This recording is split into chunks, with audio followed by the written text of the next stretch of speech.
Welcome to the WHHI Daily News. I'm Robyn Zimmerman. Let's begin with today's news headlines. Alec Murdaugh's lawyers will begin his defense this coming week and could even call Murdaugh to the stand at some point. They're also expected to call their own forensic experts and family members who will explain how Murdaugh could not have killed his wife and son. Now, the jury has now heard Murdaugh confess to planning his own murder to leave a $10 million insurance payout to his remaining son, Buster, but that after he gave a .38 caliber handgun to his drug connection, Curtis Smith, to shoot him in the back of the head.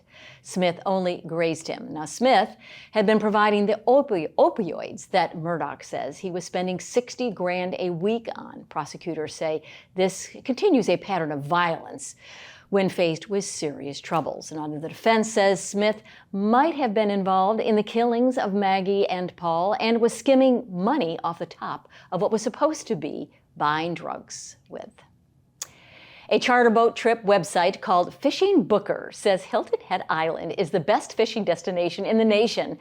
For this weekend, the site was most impressed by the island's backwater sounds and creeks and the bounty of available redfish, speckled trout, and black drum close to the shore. And then, of course, there's the offshore fishing ranking. Just below Hilton Head were St. Augustine, Florida, the Secret Coast of Mississippi, and Laredo, Texas. Is your family pondering moving your child into one of Beaufort County Schools' special programs next year?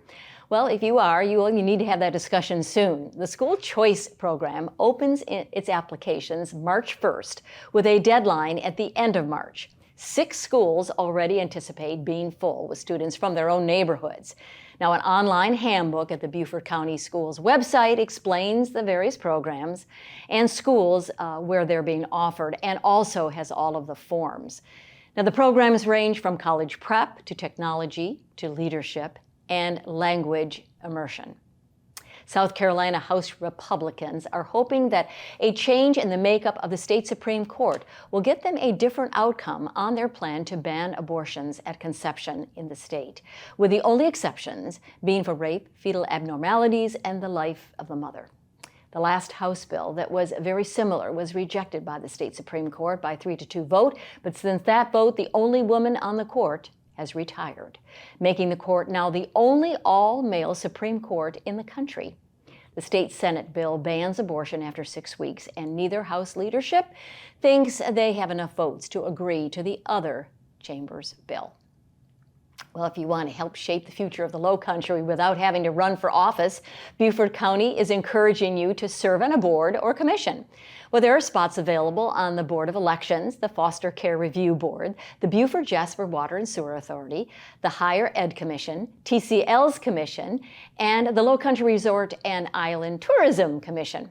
Now, you do need to be a registered voter in Beaufort County, and you can find all of this information on the county's website. And finally, in observance of President's Day on Monday, all Beaufort County government buildings will be closed on February 20th, Monday, and they will reopen on Tuesday, February 21st. Convenience centers in Beaufort County will also be closed on Monday, February 20th, and will resume their regular schedules on Tuesday.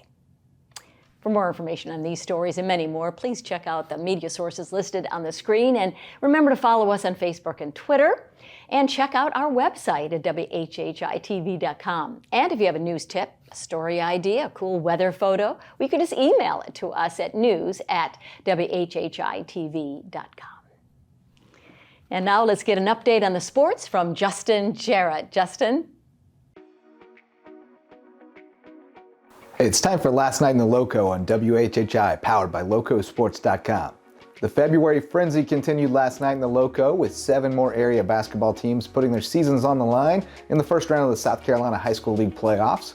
The Bluffton Bobcat girls roared into the postseason as the region champs for the 4th straight year, but the Bobcats have had trouble getting out of the first round in recent seasons. Not this time.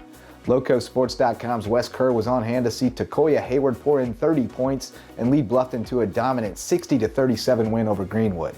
A matchup with AC Flora awaits on Saturday night, but they'll play it at May River because the lower state wrestling tournament is booked at Bluffton. I went gym hopping in Beaufort and caught the first half at Whale Branch, where Coach Anton Wade's Warriors ratcheted up the defense and put on a show against Latta, finishing the first half on a 21-1 run before coasting to a 76-41 rout. David Evans was raining three-pointers and threw a beautiful alley-oop to LaRon Wright for the flush, one of several Whale Branch throwdowns. Warriors go to Scotts Branch on Saturday.